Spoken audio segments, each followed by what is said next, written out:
All right. Hello, Kathy. How are you? I'm good. How are you? I'm good. Thank you so much for joining me for the Insightful Voice video series. For those of Oh, you it's who are my joining, pleasure. yes, yes. For those of you who are joining us and watching my interview with Kathy Wilson, I want to tell you a little bit about Kathy and the purpose of the series. So Kathy is a former collegiate and professional basketball player and coach, is a speaker, leadership strategist, and experienced organizational training and development expert in Washington, D.C. Balancing the Sounds lessons good. doesn't it? I know. It's like, is that me? I've got more. I've got more. So balancing Okay. the lessons she learned on the court with her knowledge in the areas of leadership strategy and organizational management, Kathy brings a unique perspective on how to create positive change in her clients' personal and professional life.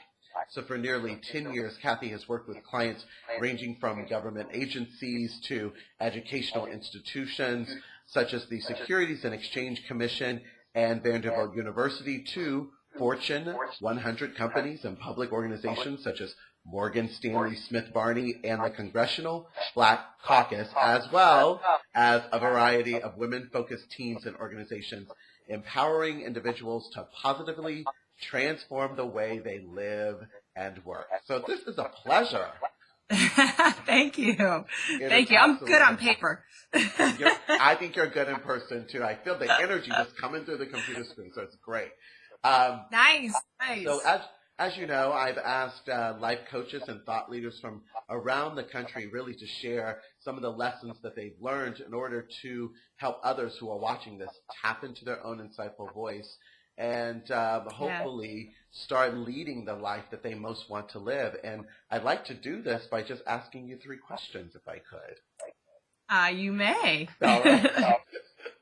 All right. So the first question is, if you had one message to share with the world, what would that one message be?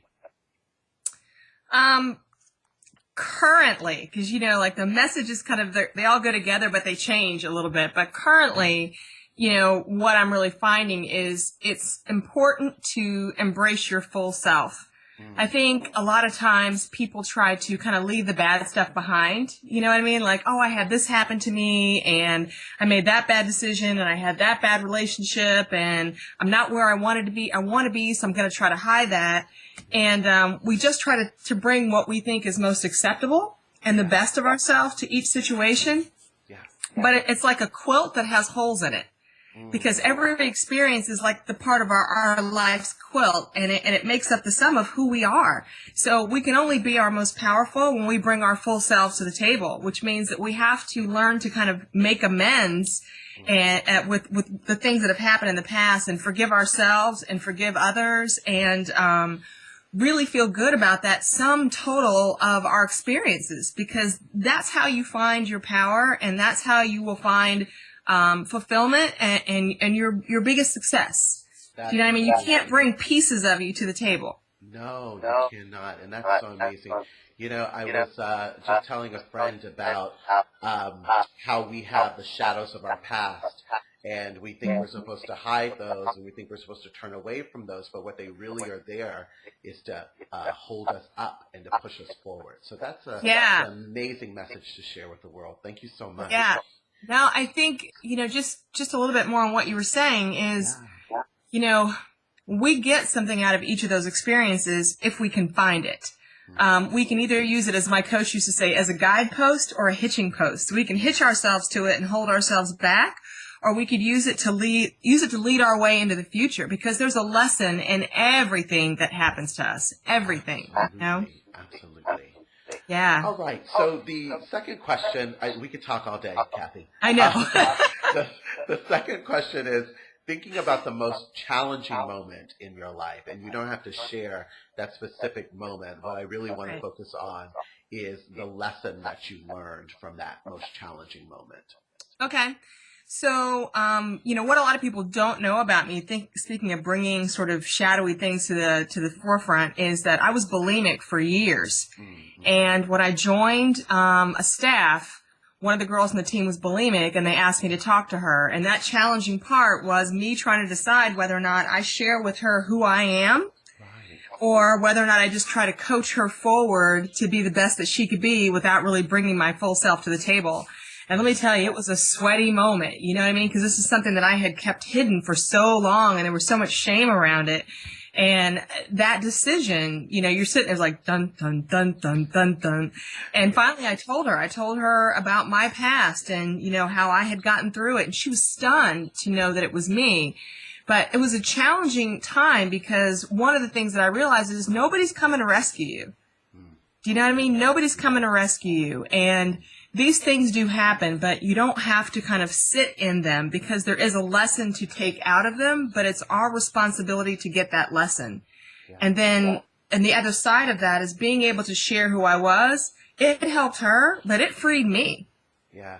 You know what I mean? And so it just helped me to understand that, you know, you can get through each situation. You don't have to wait around for somebody to make it okay. And if you can get through that, you come through it stronger. And it really was just, it was amazing, the feeling afterwards. And so it was a tough time though, because I was going into an industry where image was a lot, going into college coaching, you know what I mean? And you're showing up and you're trying to recruit kids and everything. And it was tough. So it was a tough time, but I learned a lot from that. Like I said, just being honest about who I was and then also being responsible for my own life. Right.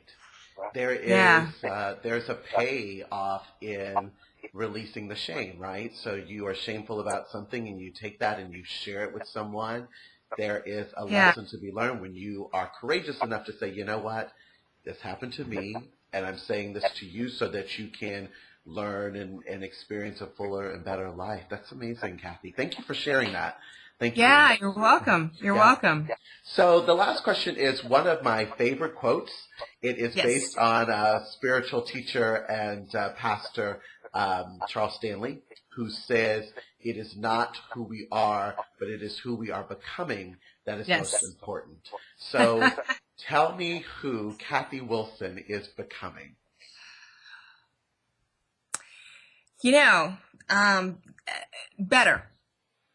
You know, I mean, in one word, it's life is a journey. You know, it's not like it's not a destination. So each day, you know, I try to practice the things that I truly believe in about really not waiting to be rescued and really showing up as my full self and not being limited by my fears to making this in order to make decisions or take risks. Yeah. And then when I realize that I may be at the end of my rope, my solo rope. That's what I'm getting ready to join a coaching program. And I told her, I realize I've reached the end of my solo rope.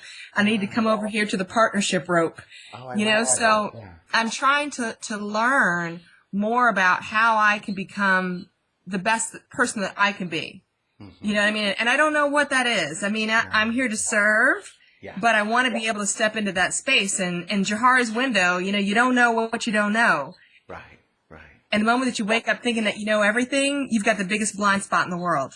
So I'm trying to live in the moment and that not trying to let my ego dictate where I think I should go, just practicing good principles each day and kind of having a plan. But you know, God and plans, honey. As soon as you make a plan, he starts laughing. But I'm having a little bit of a roadmap, you know, but it's just practicing the principles and seeing how I can show up each day. And I hope that's a good answer. It's just, it's hard to, You know, it's a good answer because it's your answer. You know, that is who you are becoming. And I love that. You're becoming, in one word, better. I love that. I absolutely love that. Yes. Yeah. Well, Kathy, as you know, people don't know. I don't know if they do know. We've never met. And I know. It's like I want you to go. I know. I started following you on Twitter because one of my coaching colleagues follows you on Twitter, and I absolutely love connecting with you kind of online but offline. You know what I mean? So I know. It has been a pleasure talking to you. Well, thank you for having me. You are absolutely welcome. And I actually have some friends in D.C., so when I go visit them, I'm going to look you up, and we're going to grab some coffee. Yeah, and we've got to do this again too, because obviously this is working out really well for us. I love it. I love it. I love it. Well, thanks so much. Have an enjoyable rest of the evening, and I'll follow up with you Thank you. online, okay? All right. Thank you so Bye. much. Thank-